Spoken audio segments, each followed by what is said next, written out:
ഞാൻ അന്ന് cryogenic പ്രോജക്റ്റിൻ്റെ technology ട്രാൻസ്ഫറിൻ്റെ total ഇൻചാർജായിരുന്നു. റഷ്യയിൽ നിന്ന് ടെക്നോളജി കൊണ്ടുവരേണ്ട ചുമതല എനിക്കായിരുന്നു. ഇന്ത്യയിലുണ്ടാക്കിയ ആദ്യത്തെ റോക്കറ്റ് വാസ് ക്രിയേറ്റഡ് ഇൻ ഞാൻ തന്നെ ഉണ്ടാക്കിയ റോക്കറ്റ് ഫാബ്രിക്കേഷൻ ഫെസിലിറ്റി എന്നുള്ള ആ ഫെസിലിറ്റിയിലാണ് ഉണ്ടാക്കിയത്. അതിൻ്റെ കോൺട്രിബ്യൂഷൻ 100% ഞാൻ ക്ലെയിം ചെയ്യുന്നു.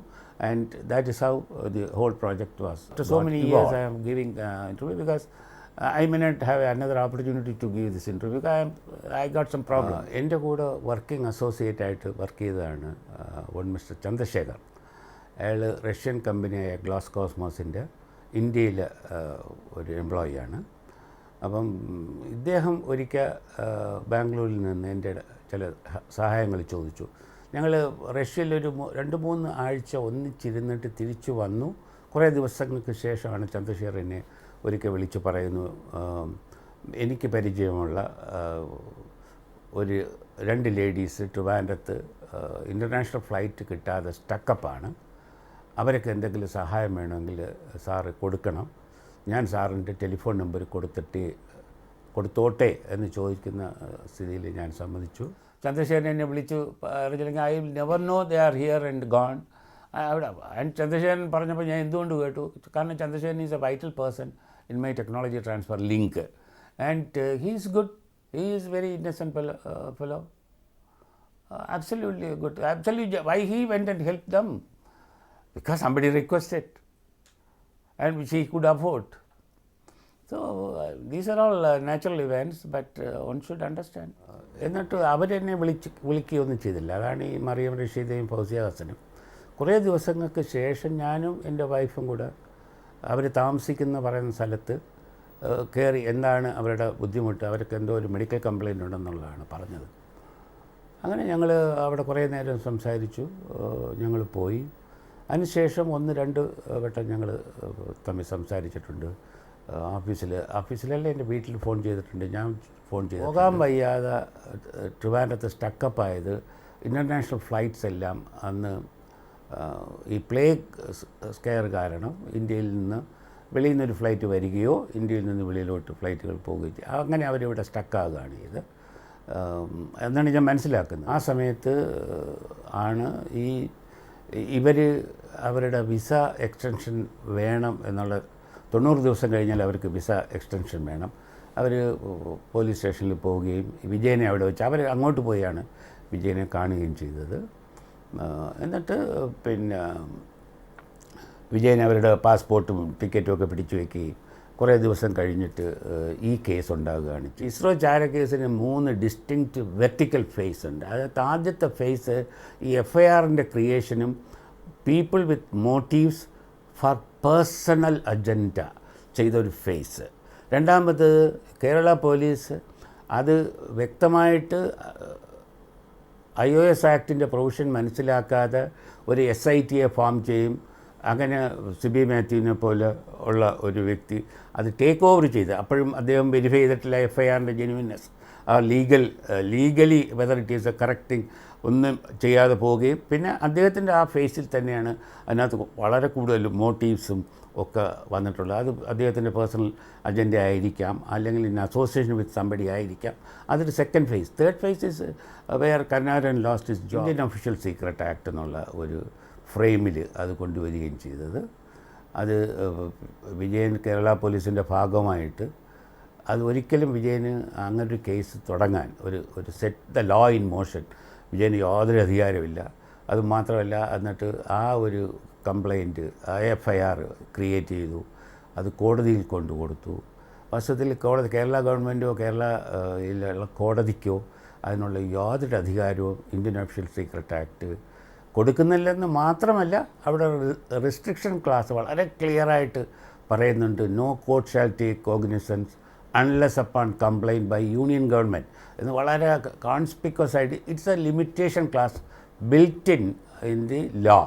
അത് ആർക്കും ഓവർ റീച്ച് ചെയ്യാനൊക്കത്തില്ല. പോലീസിന് പറ്റത്തില്ല. Even judiciary cannot overreach that law. Sibi Mathew Kerala government യാതൊരു അധികാരമില്ലാത്തൊരു കാര്യമാണ്. സിബി മാത്യു അതിൻ്റെ ഇതായിട്ട് വരുമ്പോൾ അദ്ദേഹം തീർച്ചയായിട്ടും സെർച്ച് ചെയ്യേണ്ടത് ഈ കാരണം ഇന്ത്യൻ ഒഫീഷ്യൽ സീക്രട്ട് ആക്ട് എന്ന് പറയുന്ന ഒരു ക്രൈം, ആ ഒരു കേസ് കേരളത്തിൽ പിന്നെ ജുഡീഷ്യറിയിലോ പോലീസോ ഒരു കാലത്തും ഹാൻഡിൽ ചെയ്യാത്തൊരു കേസാണ്. അപ്പോൾ അത് വളരെ ആ ആക്ട് എന്താണെന്ന് വായിച്ച് നോക്കി കെയർഫുള്ളായിട്ട് മാത്രം മുന്നോട്ട് പോകേണ്ട ഒരു കേസായിരുന്നു. അവിടെ സിബി മാത്യു അതൊന്നും ചെയ്തിട്ടില്ല. അതുകൊണ്ടാണ് സിബി മാത്യു വിജയൻ ഉണ്ടാക്കി കൊടുത്ത FIR ക്യാരി ഫോർവേഡ് ചെയ്തത്. അത് ഒരിക്കലും വിജയന് FIR എഴുതാനുള്ള യാതൊരു അവകാശവും അധികാരവും ഇല്ല. സിബി മാത്യുവിന് അത് ടേക്ക് ഓവർ ചെയ്യാനുള്ള അവകാശവും അധികാരമില്ല. കേരള ഗവൺമെൻറ് ഇത് ഹാൻഡിൽ ചെയ്യാനുള്ള യാതൊരു ലീഗൽ റൈറ്റും ഇല്ലാത്തൊരു കേസായിരുന്നു. അത് ഹൈക്കോടതിയിലും കൊണ്ടുപോയി. ഞങ്ങളെ കഷ്ടകാലത്തിന് ഹൈക്കോടതിയും ആ ആസ്പെക്റ്റ് ഒമിറ്റ് ചെയ്ത്, അതർവൈസ് കേരള ഗവൺമെൻറ് കൊടുക്കുന്ന ഒരു കംപ്ലയിൻറ്റ് ഹൈക്കോടതിക്ക് പിന്നെ എൻ്റർടൈൻ ചെയ്യാൻ യാതൊരു ലീഗൽ പ്രൊവിഷനും ഇല്ല. അതാണ് അതിൻ്റെ സത്യം. അവർ കാര്യങ്ങളൊന്നും അറിയാൻ ശ്രമിച്ചിട്ടില്ല എന്നുള്ളതാണ് അതിൻ്റെ വളരെ ദുഃഖകരമായ സത്യം.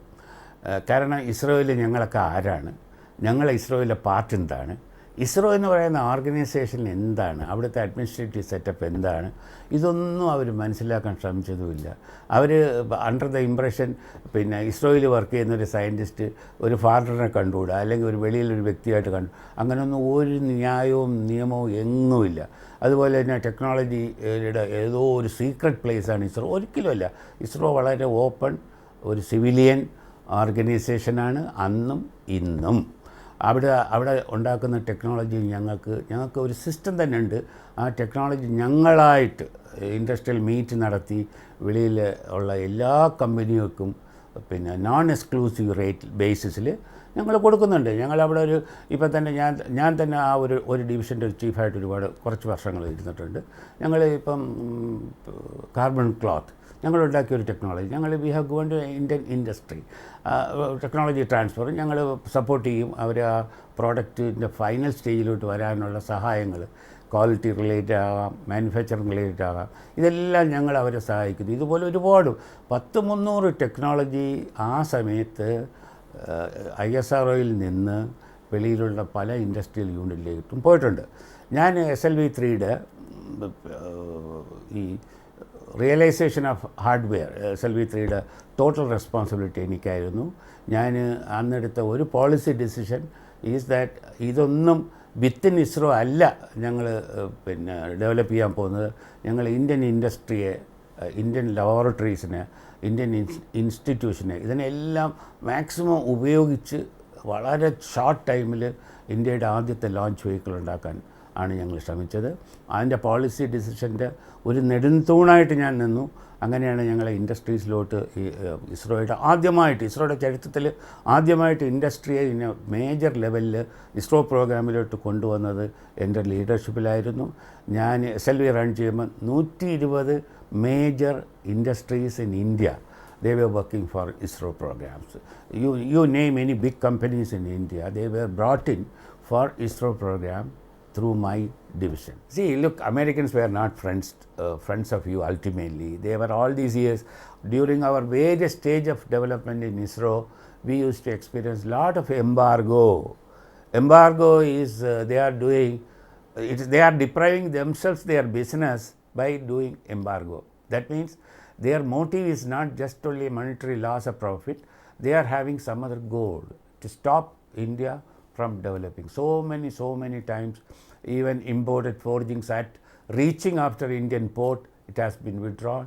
So they are not your friends in that sense. Definitely happened because, see, one thing I can tell you, the people who were brought in within this frame, Nambidharan, who is the project director, myself is the man responsible for the technology transfer from Russia to India, and Chandrasekhar is the man who is a effective link between Glascosmos and India, and Glascosmos themselves, the people, the custodian of technology in Russia, who are willing to share with India. These people were brought in one frame, and these type of people are known only to people who are looking, who is doing on cryogenic for India. Ural Aviation is another supporting group from Russia which did some job for us. So what I am telling is nobody, even in India, there is no single agency who will be knowing all these guys in all this discipline, together. So it gives me a strong feeling that there is definitely someone who are watching all what is happening in cryogenic, in the Indo-Russian technology transfer contract, and all people who are involved. Only those people are in this case ultimately. Well, how it can happen? It cannot be a very strange coincidence. No, it is a deliberate scheme thing. So they can be doubted. It's nothing but natural. As a country, we should doubt. We should pursue the matter. ചാര case ഞങ്ങൾ നോക്കുമ്പോൾ ഞങ്ങളുടെ personal ഒരുപാട് ഞങ്ങളെയൊക്കെ ഒരു വ്യക്തി work ചെയ്യുമ്പോൾ 10-55 വയസ്സാകുമ്പോഴാണ് അവൻ മെച്യൂർ ആവുന്ന to get the fruit of what he has worked for 50 years or 55 years. പക്ഷേ അതെല്ലാം ഞങ്ങൾക്ക് ഡിപ്രൈവ് ചെയ്ത് ഞങ്ങളുടെ പേഴ്സണൽ ലോസ്, ഫാമിലിയുടെ ലോസ്, ഫാമിലിക്ക് വന്ന മെൻ്റൽ പ്രഷർ, ഞങ്ങൾക്ക് വന്ന മെൻ്റൽ പ്രഷർ, ഫിസിക്കൽ അസോൾട്ട്, ഇതെല്ലാം ഞങ്ങൾക്ക് വന്ന ഒരു സഫറിങ്സാണ്. പക്ഷേ ഇതെല്ലാം കൂടെ ഞാൻ കാണുന്നത് ഒരു പേഴ്സണലൈസ്ഡ് ഒരു മോഡ്യൂളിൽ. പക്ഷേ ഏറ്റവും വലിയ നഷ്ടം ഇതുകൊണ്ട് വന്നത് ISROയ്ക്കാണ്. കാരണം ISROയുടെ പ്രോഗ്രാമിന് ഒരുപാട് നഷ്ടവും കഷ്ടപ്പാടും ഡിലേ ഒക്കെ വന്നത് ഈ ഒരു ചാരക്കേസ് കൊണ്ടാണ്. ക്രയോജനിക് എന്ന് പറയുന്ന പ്രോജക്റ്റ് ഞങ്ങൾ വളരെ നേരത്തെ ഞങ്ങളുടെ ടീം ഒറിജിനലി ഉണ്ടാക്കിയിരുന്ന ടീമായിരുന്നെങ്കിൽ ഒരു 1998-2000 ഞങ്ങൾ 100% ഞങ്ങൾ റിയലൈസ് ചെയ്യുമായിരുന്നു. അത് പിന്നെ ഇൻഡിജിനസ് എഫേർട്ടിൽ ചെയ്തത് ഒരു ആഫ്റ്റർ അനദർ 14 വർഷം കഴിഞ്ഞിട്ടാണ് ചെയ്തത്. So that is a very very very big loss. അതൊന്ന്. രണ്ട്, ഇസ്രോ ഇതിനകത്ത് ഏറ്റവും കൂടുതൽ സഫർ ചെയ്തത് ഇന്ത്യയും and ISRO should be should be considered as the legally aggrieved persons. ISRO should have really done after this case. അവരായിരുന്നു വാസ്തവത്തിൽ കേസിന് പോകേണ്ടത്. കാരണം അവരാണ് സഫർ ചെയ്ത്. Government of India suffered because of delay in programme. But ISRO never did any of these things. We feel really sorry that they didn't do what they should have done it. Individual ലെവലിൽ ഞങ്ങൾക്കെല്ലാം പോവാം. ഇപ്പം നമ്പി പോയി 18 വർഷം പിന്നെ കോടതി കേസിലും കോടതി വരാന്തയിലും he was standing along with the criminals, pickpocketers, prostitutes, all that for what? For Nambi is not a person, Nambi or for that matter, I didn't go, that's why I didn't have that facility. And it took 18 years. Knowing that only, I was not trying to address my personal grievance, but the grievance of the nation, grievance of ISRO is so big. I think something should be done on that. If I were the ISRO chairman, I would have definitely filed a case, because I know my strength as a chairman, as a government. And ISRO only, see, what is stopping is not Nambi or Shashi. It is actually what they have stopped is putting a stone in front of the ISRO program movement. They have stopped the ISRO. So ISRO should be accountable for this. ISRO should really go as an aggrieved person, and they should file it.